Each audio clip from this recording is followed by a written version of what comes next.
할렐루야. 오늘 말씀은 요한복음 21장 15절에서 17절에 있는 말씀을 통해서 네가 나를 사랑하느냐라는 제목으로 말씀을 나누기를 원합니다. 참 생각나는 분이 한 분 계십니다. 오늘 말씀과 연관이 있는데 그분은 그 마미 볼펜의 창업자인 송삼석 회장입니다. 1960년대 초반에 그는 볼펜 사업을 시작하게 된 그런 계기가 있었는데, 그가 국제 박람회에서 그 일본 사람들이 뭐 필기구를 쓰는데 뭐 잉크도 없이 그냥 막 필기구가 막 써지는 걸 보고 깜짝 놀랐어요. 그래서 우리나라도 저런 필기구를 좀 만들면 좋겠다 해가지고 그 프랑스 말인 모나미, 바로 친구들이라는 그러한 이름으로 창업을 했습니다. 그런데 처음에 잘 될 걸로 생각했지만은 상당히 어려움이 많았고, 생각보다는 사람들의 인식이 잘 이렇게 받아들여지질 않았어요. 그래서 그 창업한 지 얼마 안 돼서 도산 위기에 처했습니다. 그래서 그는 정말 낙심과 좌절 가운데 이 사업을 접어야 되나. 그에게는 그래도 한 가지 믿는 신앙이 있었기 때문에 기도원에 가서 금식하며 기도를 했다고 합니다. 그런데 금식이 끝나고 이제 기도원을 떠나기 전에 하나님께서 우연히 요한복음 21장 15절 이하 오늘 본문 말씀을 읽다가 보니까 불현듯 하나님의 그 풍성한 수학의 그 아이디어가 떠올른 거예요. 뭐냐 하면 예수님께서 부활하신 후에 디베라 호수에 나타나셨습니다. 그 디베라 호수는 바로 그 베드로가 이제는 시리에 차고 모든 것을 이제 다 뒤로 한 후에 자기가 종사했던 그 어부의 길로 돌아간 그러한 때입니다. 예수님은 이미 세상을 떠나셨고 했기 때문에. 그러나 갑자기 예수님께서 그 디베라 호수 근처에서 고기를 잡고 있는 베드로에게 나타나셨어요. 근데 베드로가 갈릴리 사람들과 밤이 맞도록 그물을 던졌는데 아무것도 잡지 못하였다, 이렇게 성경은 기록하고 있습니다. 그래서 매우 실망하고 있는 가운데 이제는 그물을 거두고 집에 가야 되겠다고 생각했는데 멀리서 한 분이, 아직까지 예수님인지 몰랐어요. 저 오른쪽에, 너 배 오른쪽에 그물을 던져라, 그 말이 들려진 겁니다. 그래서 혹시나 해서 그 말대로 오른쪽에 그물을 던졌더니 그물을 들어 올릴 수 없을 정도로 수많은 고기가 그물에 꽉 찼더라 이거예요. 그리고 나서 보니까 사람들이 예수님이다 이런 소리가 들려서 보니까 진짜 예수님이에요. 그는 즉시 배를 떠나 그냥 첨벙첨벙 바다를 그냥 옷 입은 채로 예수님을 맞이하러 간 장면이 나옵니다. 그리고 나서 나중에 그 그물을 겨우 걷어가지고 물고기를 한 마리 한 마리 세봤더니 그 물고기 숫자가 153마리더라. 그 말씀을 읽다가 갑자기 이 153이라는 거, 그리고 예수님의 말씀에 순종하여 그물을 던졌다. 그는 바로 어부로서의 베테랑 아닙니까? 일생 동안 그 일을 했는데, 그래서 그 말씀에 순종하여 그물을 던졌더니 153마리의 풍성한 수확이 나타난 거 아니겠어요? 그래서 예수님의 말씀에 순종하면, 하나님의 말씀에 순종하여 따르면 풍성한 수확을 거두게 되는 이러한 영업의 경영의 원리를 성령께서 깨닫게 해주신 거예요. 그렇게 해서 그는 기도원에서 돌아와서 즉시 이 볼펜에다가 153이라는 숫자를 집어넣고 하나님 앞에 회개의 기도를 했다고 합니다. 세 가지의 기도 제목이, 첫째는 뭐냐 하면은 사업한다고 주일 성수를 못한 거, 자주 주일을 지키지 못한 거, 주님 회개합니다. 철저하게 제가 사업하면서 주일 성수하겠습니다. 하나님의 말씀에 순종하는 것이 사업이 잘 되는 비결인데 그걸 깨달은 거예요. 두 번째로는 하나님의 것인 11조를 떼먹은 거.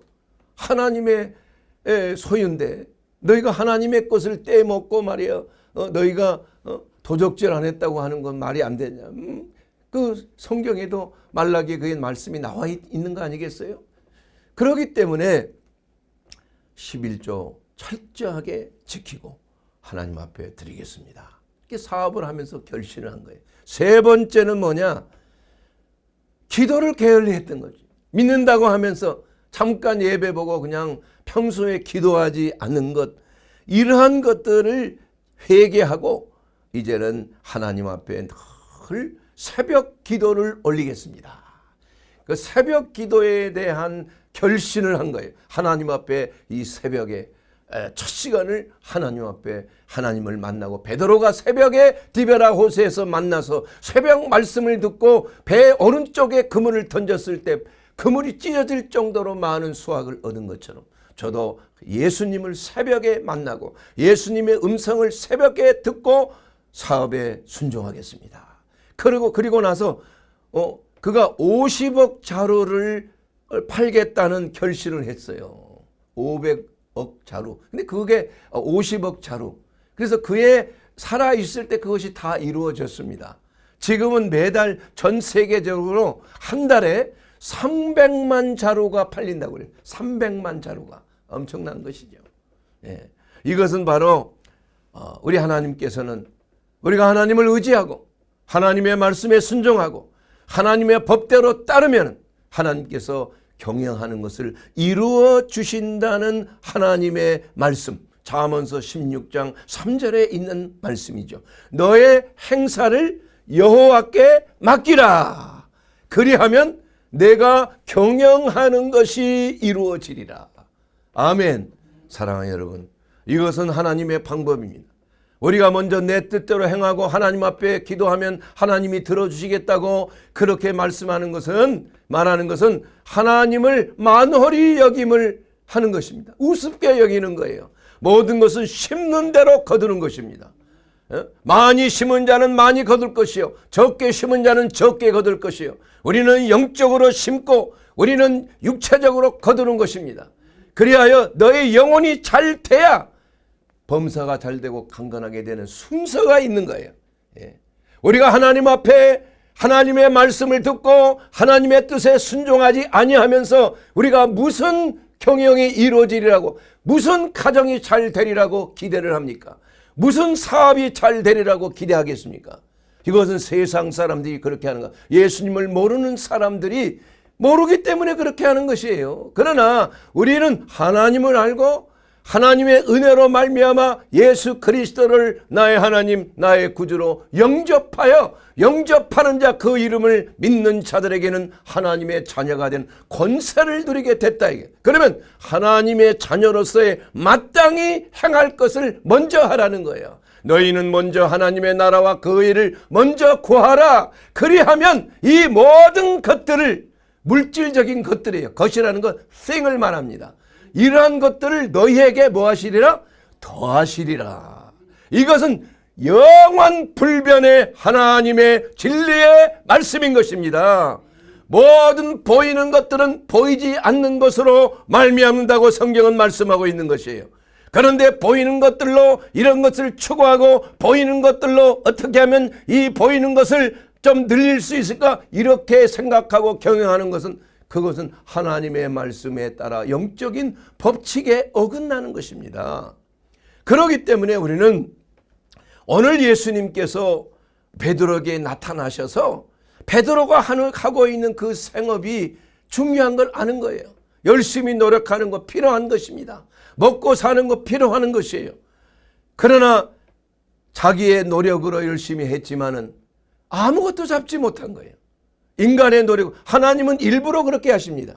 믿는 자들은, 믿지 아니하는 자들은 노력하면 결과를 얻게 되는 것이 법칙이에요. 그러나 믿는 자들이 하나님의 말씀에 순종하지 아니하고 하나님 앞에 드리지 아니하고 하나님 앞에 예배 드리지 아니하고 하나님 앞에 기도하지 아니하고 내 자신을 먼저 하나님 앞에 헌신하지 아니하고 이러한 것들을 얻게 되리라고 생각하는 걸 하나님께서 안 된다 이겁니다. 그렇게 하면 무슨 신앙이 필요하겠어요? 여러분의 삶 속에서도 여러분은 구별된 자입니다. 하나님을 믿는 자로서 하나님의 자녀로서 여러분은 새롭게 거듭난 자이기 때문에 여러분 스스로 하나님의 법대로 해야 하는 것입니다. 하나님의 법대로 여러분은 하나님의 말씀에 먼저 순종하는 것이 하나님의 선하신 뜻인 것입니다. 사랑하는 여러분, 그렇게 함으로 베드로를 우리 하나님께서 예수님께서 그 다음에 그 고기를 가지고 직접 불에 구우시고 떡을 구우셔서 제자들에게 먹이셨어요. 그러고 나서 예수님께서는 이제 베드로에게 나옵니다. 베드로야, 네가 나를 사랑하느냐? 3번이나 물어보셨어요. 그런데 그 사랑하느냐고 물어볼 때에 아가페로 물어봤습니다. 아가페. 똑같이 우리 그 영어 성경이나 독일어 성경이나 한국 성경은 사랑하느냐고 물어봤지만 원어에는 다르게 나옵니다. 예수님은 네가 나를 아가페로, 이 사람들보다도 나를 더 사랑하느냐? 아가페. 그러자 베드로는 네, 제가 주님을 사랑하는 줄을 주께서 아시나이다. 그런데 그 사랑한다는 것은 필레오예요. 필레오. 필레오란 말과 아가페란 말의 뜻은 똑같은 사랑으로 번역을 했지만은 그 근원이 다른 거예요. 아가페는 하나님으로부터 온 것입니다. 무조건적인 희생적인 베푸는 사랑이에요. 그래서 하나님이 이처럼 세상을 사랑하사 독생자를 주셨다 할 때 그 사랑이 바로 아가페예요. 아가페. 예. 그렇기 때문에 예수님께서는 베드로에게 네가 베푸는 사랑으로 나를 사랑하느냐. 그러나 감히 베드로는 그렇게 대답하지 못했습니다. 나는 아가페로 예수님을 사랑하는 것이 아니라 필레오로 사랑합니다. 이 필레오란 말은 아주 친밀함으로 같은 뜻을 가진 사람끼리 친구끼리 서로 위하고 서로 사랑하고 서로 돕고 서로 좋은 관계를 유지하는 것이 바로 필레오예요. 그러나 여러분 오해하지 말아야 될 것은 필레오의 사랑은 인본적인 사랑이고 아가페는 하나님의 사랑이고 이렇지 않습니다. 필레오도 하나님께서는 남편의 아내를 사랑할 때는 아가페로 사랑하라고 했어요. 아가페요. 예수님이 교회를 위하여 목숨을 바쳤듯이 남편은 아내를 위하여 아가페로 사랑하다 했고 아내가 남편을 사랑할 때는 아가페란 말을 쓰지 않았습니다. 필레오를 썼어요. 그래서 이 아가페란 그 말은 내 자신을 주는 사랑을 말하는 거예요. 헌신적인 사랑, 이 관계 차원에서가 아니라 하나님의 사랑으로 쏟아 부어주는 무조건적인 사랑의 태도를 아가페라고 말하는 것입니다. 그러나 필레오는 친밀감, 하나 되는 것, 남자와 여자가 하나 돼서 사랑하는 것, 이것은 친밀한 관계에서의 사랑하는 것, 이것이 바로 필레오의 사랑인 것입니다. 그것도 하나님이 쓰셨어요. 하나님이 아들을 사랑하사라는 성경 말씀에 보면 그 사랑은 아가페가 아니고 아들 예수님을 사랑할 때는 필레오란 단어를 쓰셨어요. 그렇기 때문에 필레오라고 해서 이것은 인본적인 사람이 사랑하는 그 사랑이 아니라 필레오의 사랑은 관계 중심의 사랑이에요. 같은 뜻을 가지고 같은 가족끼리 사랑할 때 필레오를 사용하는 거예요. 그것도 하나님의 사랑인 것입니다. 모든 사랑은 하나님으로부터 온 것이에요. 하나님은 사랑이십니다. 사랑하는 자는 하나님 안에 거하고 하나님의 안에 거하는 자는 사랑 안에 거하니라. 이렇게 요한복음의 요한 1서에 나와 있는 그 말씀을 우리는 기억하는 것입니다. 그러면 왜 하나님께서 베드로에게 아가페로 2번이나 사랑하냐고 물어봤을까요? 그것은 하나님께서 아가페로 사랑하는 것을 강요하는 것이 아니라 베드로가 예수님을 몇 번 부인했습니까? 3번 부인했어요. 그래 예수님께서도 다시 베드로에게 새로운 소명을 주시기 위하여 그는 업으로 돌아갔지 않습니까? 그러나 예수님께서는 베드로에게 분명한 계획이 있는 거예요. 그렇게 해서 베드로가 이제는 사람을 낚는 업으로서 다시 다른 소명을 갖게 할 수 있도록 너는 베드로라. 시몬이었던 자가 이제는 게바라고 하는 자가 베드로라고 하는 예수님께서 이제 이름을 다시 만들어 주셨잖아요. 그 베드로라는 말은 반석이에요. 너 위에 내 교회를 세우리라. 예수님께서 베드로에게 새로운 소명을 주시기 위하여서 3번을 확인하는 것입니다. 네가 나를 3번 부인했잖아. 자, 그러면 그 부인한 것이 진정으로 내가 너를 사랑하고 용서하지만은 네가 이제는 새로운 결단을 너에게 요구한다. 이러한 마음으로 그 베드로에게 3번 물어보시는 거예요. 첫 번째는 아가페로, 베드로야 네가 나를 이 사람들보다도 더 사랑하느냐? 아가페로 사랑하느냐? 그러자 베드로는 필레오로 사랑한다고 대답을 하였습니다. 두 번째도 또 물어봅니다. 베드로야 네가 나를 아가페로 사랑하느냐? 그러자 똑같이 대답합니다. 내가 주를 사랑하는 줄을 주께서 아시나이다. 그 사랑은 아가페가 아니고 필레오로 대답을 한 것입니다. 그리고 3번째 예수님께서는 그때서야 예수님이 물어봅니다. 네가 나를 필레오로 사랑하느냐? 3번째는 그런 거예요. 예수님이 그 베드로의 그 사랑에 대한 태도를 인정하신 것이에요. 그래서 한 단계 다른 차원에서 베드로에게 소명을 줍니다. 네가 필레오로 사랑하지만은 그러나 네가 필레오로 사랑하여서 네가 해야 될 일이 있다. 소명을 주시는 겁니다. 어떤 소명입니까? 첫째는 내 양을 먹이라. 이렇게 말씀하셨어요. 두 번째는 뭐라고 말씀하셨어요? 내 양을 치라. 이것은 치리하라는 말이에요. 보호하고 인도하고 경책하고 훈계하여 바른 길로 가도록 보호하고 인도할 책임이 있다는 걸 말씀하고 있어요. 그 첫 번째 양을 먹이라. 이것은 양을 먹이라는 건 보스코란 말로 그것은 양들에게 생명의 꼴을 먹이라는 명령이 있어요.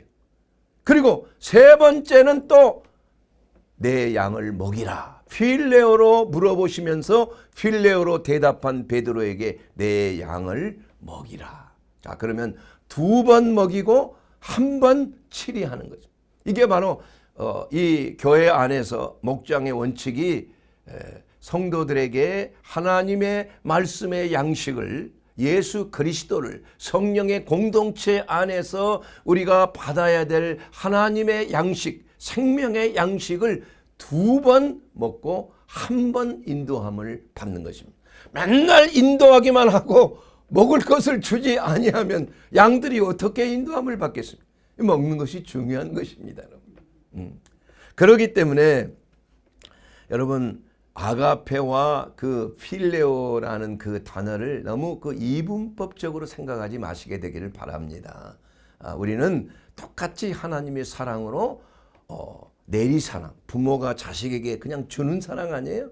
하나님이 우리에게 목숨을 바쳐서 이 독생자를 우리에게 주신 것이 바로 아가페예요.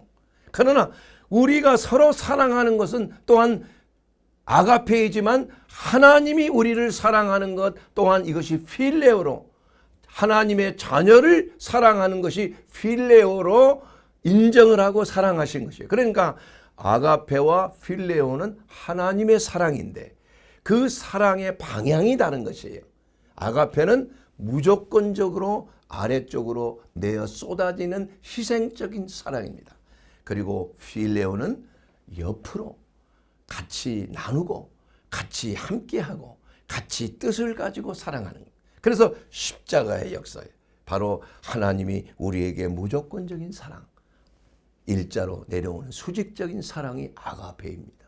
그리고 필레오는 옆으로 이웃을 내 자신과 같이 사랑하는 그러한 이웃에 대한 친밀감을 가지고 사랑하는 것. 이것이 바로 필레오의 사랑이요.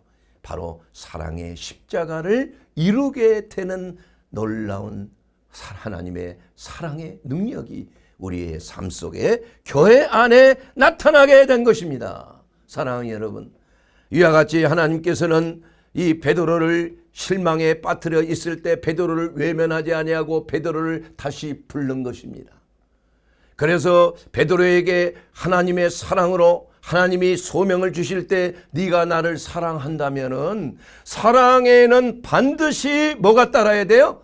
행함이 따라야 되는 것입니다. 행함이 없는 사랑은 진정한 사랑이 될 수가 없는 것이에요.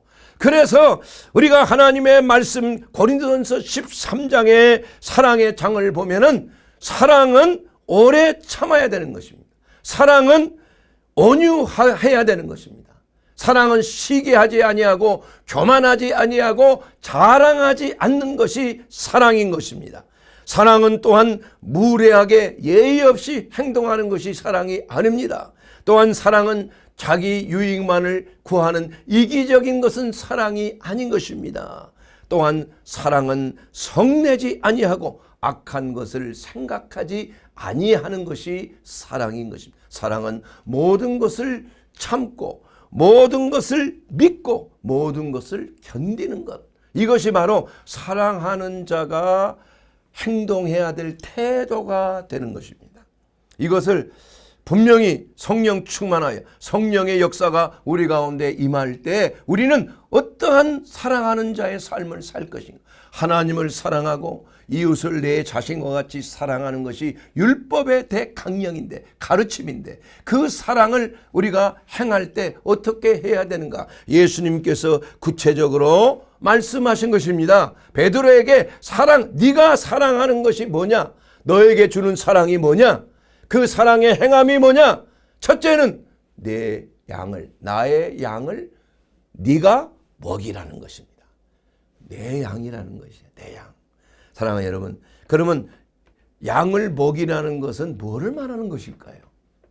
첫째로 그것은 기록된 하나님의 말씀을 성도들에게 먹이는 것을 말하는 것입니다. 바로 이 박 목사가 부족하지만 하나님께서 소명을 주셨습니다. 너는 후일로 내가 너를 사람을 낚는 어부가 되게 하리라. 그래서 사람을 낚는다는 것은 마치 그물 안에 153마리가 모든 족속으로 제자를 삼아 성부와 성자와 성령의 이름으로 침례 또는 세례를 주고 내가 너에게 분부한 모든 것을 가르쳐 지키게 하라. 이것이 바로 예수님이 우리에게 주신 소명이요, 베드로에게 주신 소명이요, 저에게 주신 소명이요, 여러분에게 주신 소명이 되는 줄로 믿습니다. 이것이 바로 지상 대강령이라고 마태복음 28장에 기록하고 있는 말씀 아니겠습니까? 그렇기 때문에 우리가 하나님의 말씀을 양무리들에게 나누어 먹이는 것, 이것이 바로 예수님께서 가르치신 것이요, 명령하신 거예요. 그러면 말씀을 전하는 자와 말씀을 받는 자가 있는데 그 말씀을 받는 자는 어떤 태도로 말씀을 먹어야 될 것인가? 그리고 말씀을 또한 주는 자에게는 어떠한 태도로 양무리들을 인도해야 될 것인지 이러한 것들에 대해서 구체적으로 말씀하고 계시는 거예요. 자, 왜냐하면 하나님의 말씀은 기록된 성경 말씀을 말하는 것입니다. 이 기록된 성경 말씀은 로고스의 말씀이에요. 태초에 말씀이 계시니라. 이거 로고스입니다. 그러나 사람이 떡으로만 살 것이 아니요 하나님의 입에서 나오는 말씀으로 살 것이나 그 말씀은 레마의 말씀인 것입니다. 바로 로고스의 말씀은 하나님께서 하나님의 본체시에요. 예수 그리스도가 바로 로고스입니다. 그런데 로고스의 그 말씀이 육신을 입고 우리에게 오신 것이 바로 레마의 말씀으로 오신 것이에요. 이것이 바로 하나님의 입에서 나오는 그 생명의 떡을 말하는 것입니다. 그래서 예수님께서는 나는 하늘에서 내려온 생명의 떡이라고 그랬어요. 그래서 너희가 내 몸을 먹고 내 피를 마셔야 영원한 생명을 누리라고 말씀한 거 아닙니까? 그러나 바리새인과 서기관들은 이게 도대체 무슨 말인가? 아니 지사를 어떻게 남을 주어서 먹게 하는가? 뭐 식인을 하는 풍속이 있는가? 이렇게 오해를 했잖아요. 그러니까 이건 정말 영적으로 영안이 어두운 자들이 생각하는 것이지요.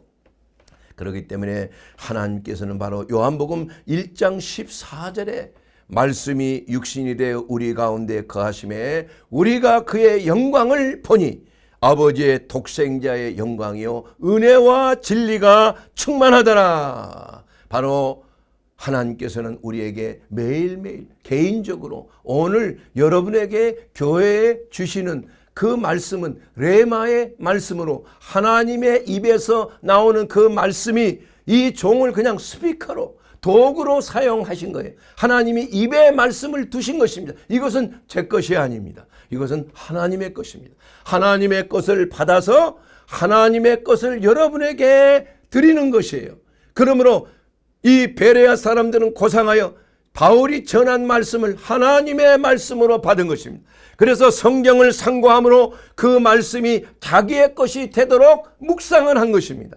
바로 이것이 우리의 입에 사람의 입을 통해서 하나님의 말씀이 선포될 때 이 말씀은 바로 여러분에게 생명을 주시는 하나님의 말씀이 되는 줄로 믿습니다.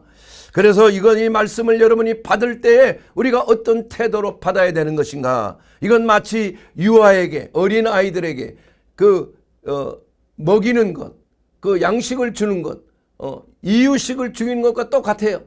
그래서 중요한 5가지 원칙이 있잖아요. 첫 번째는 뭐예요? 규칙적인 식사 시간을 유지해야 되는 거예요. 하나님의 말씀을 먹을 때 아무 때나 먹을 수 있는 거 아니에요. 예배 드릴 때도 규칙적으로 말씀을 전파하는 시간이 있는 것입니다. 새벽 기도회 때 하나님의 새벽의 만나를, 영혼의 양식인 만나를 여러분에게 선포하는 거 아니겠어요? 그래서 마치 어린아이가 하루에 3끼 식사를 하고 또 한 번에서 2번 간식이 유아에게 필요한 것처럼 하나님의 말씀을 먹는 시간이 정해져 있는 것입니다.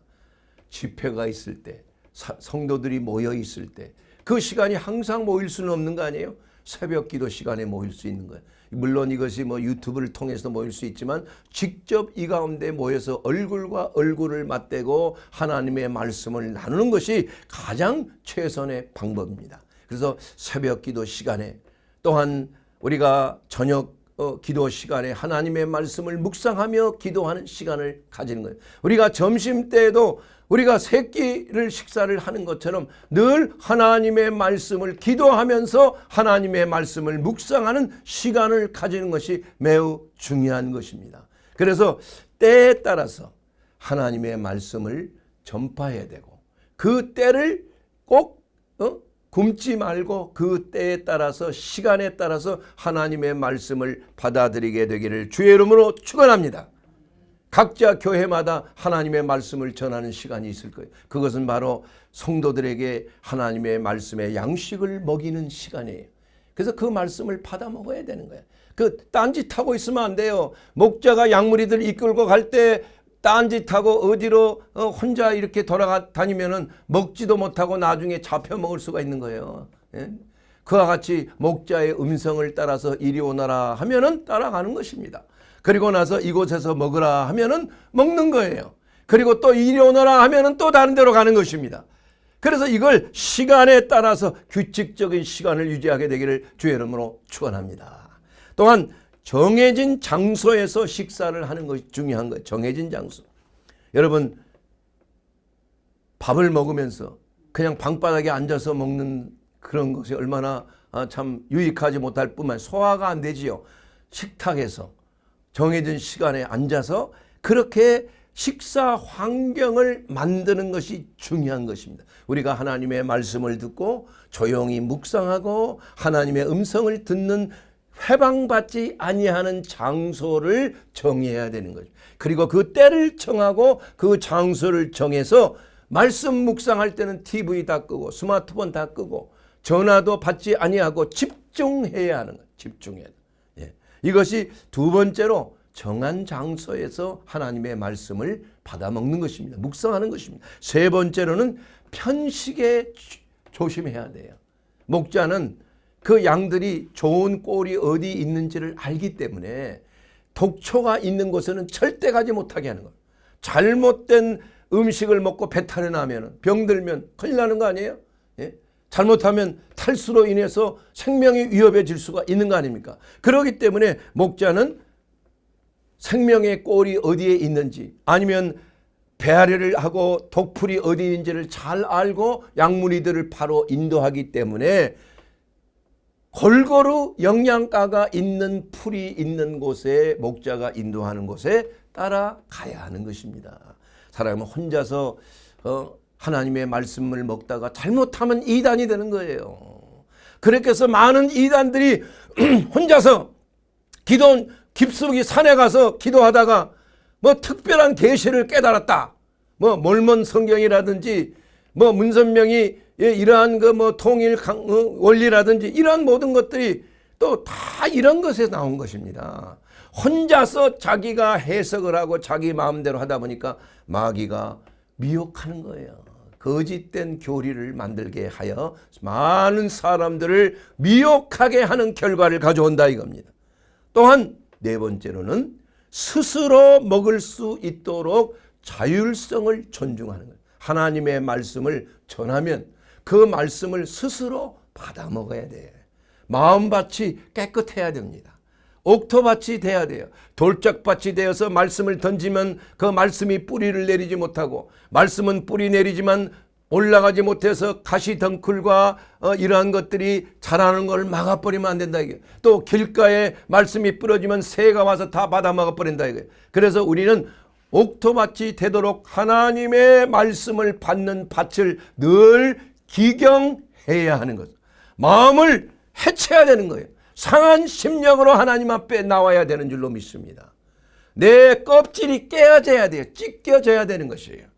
마치 제사를 드릴 때 짐승의 가죽을 벗기듯이 내 마음에 굳은 마음, 강팍한 마음을 깨트려야 되는 것, 찢어야 되는 것입니다. 그래야 하나님의 말씀이 들어와서 그 말씀이 뿌리를 내릴 수가 있는 것인 줄로 믿습니다. 이것이 바로 자율적으로, 이건 하나님이 해 주시는 것이 아니라 성도 본인이 해결해야 될 문제예요. 내 마음밭을 여러분 어떻게 가꾸는가? 무릇 지킬 만한 것보다 내 마음을 지키라. 생명의 근원이 거기에서 나옴이라고 말씀하고 있지 않습니까? 여러분, 그렇기 때문에 하나님의 말씀을 받으러 올 때 세상적인 생각, 세상적인 정욕과 모든 이러한 것들을 우리가 다 처리해야 돼요. 예? 하나님 앞에 단단한 마음, 미워하는 마음, 용서치 못하는 마음, 적개심이 있는 마음, 또한 세상을 바라보는 미혹된 마음, 이러한 것들이 우리 안에 자리 잡고 있으면 하나님의 말씀이 들어올 수가 없다 이겁니다. 말씀이 튕겨져 나가는 거예요. 그래서 하나님의 말씀은 성령의 불처럼 우리 가운데 역사하는 것, 태워버리는 역사가 있는 것이에요. 하나님의 말씀은 방망이처럼 바위를 깨트리는 것입니다. 타작 기계가 큰 산과 작은 산을 부셔버리듯이 하나님의 타작기계, 바로 하나님의 성령의 기름 부음 받은 하나님의 종들이 타작기계처럼 하나님의 말씀을 전할 때 그 듣는 사람들의 마음을 타작한다 이겁니다, 여러분. 예. 이것이 바로 하나님의 말씀을 받는 사람들이 받아야 될 회개하는 심령이야. 그러므로 다섯 번째로는 하나님의 말씀을 받을 때 내 스스로가, 말씀을 전하는 자 스스로가 그 말씀의 은혜를 입어야 되는 것입니다. 이것이 바로 영적인 하나님의 말씀을 받는 자의 태도가 되는 것입니다. 사랑하는 여러분, 둘째로 영적인 양식은 바로 예수 그리스도이신 거예요. 예수님이 요한복음 6장 35절에 예수께서 이르시되 나는 생명의 떡이다. 내게 오는 자는 죄송합니다. 결코 줄이지 아니할 것이다. 이렇게 말씀하셨습니다. 또한 요한복음 6장 51절에는 나는 하늘에서 내려온 살아있는 떡이니 이 사람이 이 떡을 먹으면 영생하리라. 내가 줄 떡은 세상의 생명을 위한 내 살이니라. 예수님이 바로 살을 먹으라고 주신 거예요. 이것이 바로 예수님을, 그 말 무슨 말입니까? 여러분, 예수님을 나의 하나님, 나의 구주로 영접하는 것이 바로 예수님을 먹는 것이 되는 거예요. 자, 여러분, 먹어야 음식이 그 안에 들어가지 않겠습니까? 예수님을 내 안에 모시려면 예수님을 먹어야 되는 것이에요. 예수님을 먹는다는 것은 말씀이신 예수님을 먹을 뿐만이 아니라 예수님을 나의 하나님, 나의 구주로, 내 마음속에 왕으로 모시는 겁니다. 이것이 바로 예수님이 우리 가운데 살아 역사하시고 우리를 통치하시고 우리를 다스리시고 우리에게 푸른 초장으로 쉴만한 물가로 인도하시는 우리의 선한 목자 예수 그리스도의 생명의 꼴을 먹는 하나님의 은혜가 되는 줄로 믿습니다. 바로 영의 양식은 예수님을 내 안에 모시는 것입니다. 이럴 때 우리에게 생명이 있습니다. 우리에게 영생이 있습니다. 우리에게 죄사함이 있습니다. 우리의 삶 속에 변화가 있습니다. 하나님의 성령의 역사하신 대로 우리의 삶이 새롭게 변화를 받아서 아버지 하나님의 선하시고 온전하시고 기뻐하신 뜻이 무엇인지를 우리는 깨닫게 된다. 이것이 바로 영적 각성입니다. 잘못된 것을 회개합니다. 내 생각이 잘못됐구나. 이제는 그것을 버리고 하나님의 뜻을 선택하며 돌이키는 삶이 바로 예수 그리스도께서 우리 안에 거하셔서 우리에게 말씀해 주실 때 그 말씀에 순종하는 삶이 되는 것이에요. 그러므로 예수님은 늘 묻습니다. 네가 나를 사랑하느냐? 너는 나를 사랑한다고 하면서 내 말을 도무지 듣지 아니하는구나. 말이 안 되지 않느냐? 여러분, 예수님을 사랑하십니까? 그렇다면 예수님의 입에서 나오는 말씀을 순종해야 되지 않겠습니까? 왜 순종하지 아니하며 예수님을 사랑한다고 거짓말합니까? 거짓말 아니겠어요? 제 자신도 그런 일이 있을 때마다 마음을 통회하면서 회개하는 거예요.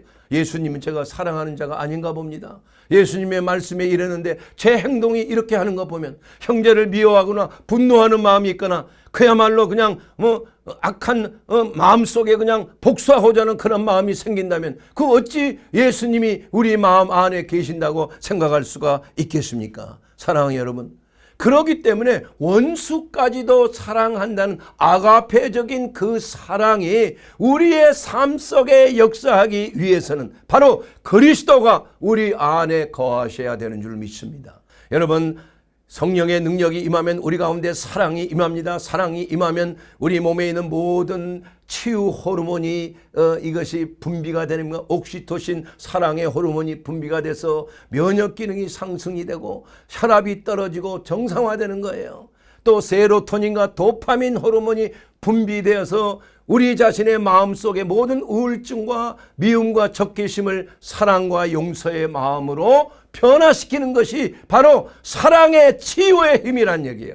하나님의 사랑으로 변화를 받는 하나님의 성령의 능력으로 새롭게 거듭난 사람들은 매일매일 우리가 예수님이 물어보십니다. 네가 나를 사랑하느냐? 그 사랑은 아가페 사랑이고 결국 베드로도 나중에 주님을 위해서 아가페 사랑으로 보답했지 않습니까? 거꾸로 십자가에 못 박혀서 내가 감히 어찌 주님처럼 내가 건방지게 똑바로 십자가에 못 박느냐? 나를 거꾸로 십자가에 못 박아라. 그래서 베드로의 십자가는 거꾸로 십자가 아니에요. 그만큼 하나님의 사랑에 불붙은 그리스도인들은 이와 같이 주님을 위하여 우리의 몸과 마음을 온전히 드리게 되는 줄로 믿습니다. 오늘 또 예수님께서 우리에게 묻습니다. 사랑하는 자여, 네가 나를 사랑하느냐? 주님, 내가 주님을 사랑하는 줄 주께서 아시나이다.